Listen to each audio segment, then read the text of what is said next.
புதிய ஓய்வூதிய திட்டத்தை ரத்து செய்துவிட்டு பழைய ஓய்வூதிய திட்டத்தை மீண்டும் நடைமுறைப்படுத்த வேண்டும் என தமிழ்நாடு அரசு அலுவலர் ஒன்றியம் வலியுறுத்தியுள்ளது.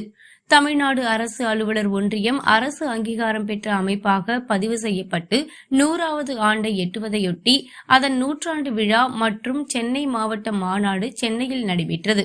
இந்த 100ஆண்டு விழா மற்றும் மாவட்ட மாநாட்டில் தமிழக அரசின் மக்கள் நல்வாழ்வுத்துறை அமைச்சர் மா. சுப்பிரமணியம் சிறப்பு விருந்தினராக கலந்து கொண்டார்.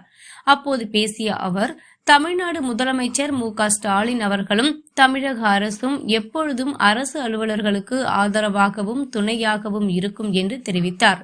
தொடர்ந்து மாநாட்டில் புதிய ஓய்வூதிய திட்டத்தை ரத்து செய்துவிட்டு பழைய ஓய்வூதிய திட்டத்தை நடைமுறைப்படுத்த வேண்டும், 21 மாத ஊதியக்குழு நிலுவையினை அறிவிக்க வேண்டும், காலி பணியிடங்களை போர்க்கால அடிப்படையில் நடவடிக்கை எடுத்து நிரப்பிட வேண்டும், மருத்துவ காப்பீட்டு திட்டத்தில் பல்வேறு குளறுபடிகள் இருப்பதால் அரசே மருத்துவ காப்பீட்டு திட்டத்தை ஏற்று நடத்த வேண்டும், சிறப்பு காலமுறை ஊதியம், தொகுப்பூதியம், மதிப்பூதியம் பெறும் ஊழியர்களுக்கு பணி நிரந்தரம் செய்து காலமுறை ஊதியம் வழங்கிட வேண்டும் என்பன உள்ளிட்ட 25 தீர்மானங்கள் நிறைவேற்றப்பட்டன.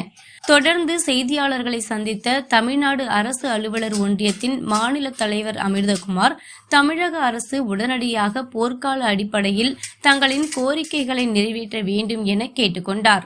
சென்னை சைதாப்பேட்டையில் நடைபெற்ற இந்த 100ஆண்டு விழா மற்றும் மாவட்ட மாநாட்டிற்கு தென்சென்னை மாவட்ட தலைவர் பன்னீர்செல்வம் தலைமை தாங்கினார். வடசென்னை மாவட்ட தலைவர் தேவராஜன் வரவேற்புரையாற்ற கிழக்கு சென்னை மாவட்ட தலைவர் சுரேஷ் மற்றும் மேற்கு சென்னை மாவட்ட தலைவர் செந்தில்குமார் ஆகியோர் முன்னிலை வகித்தனர். இறுதியாக மத்திய சென்னை மாவட்ட தலைவர் திரவியத்தம்மாள் நன்றியுரையாற்றினார்.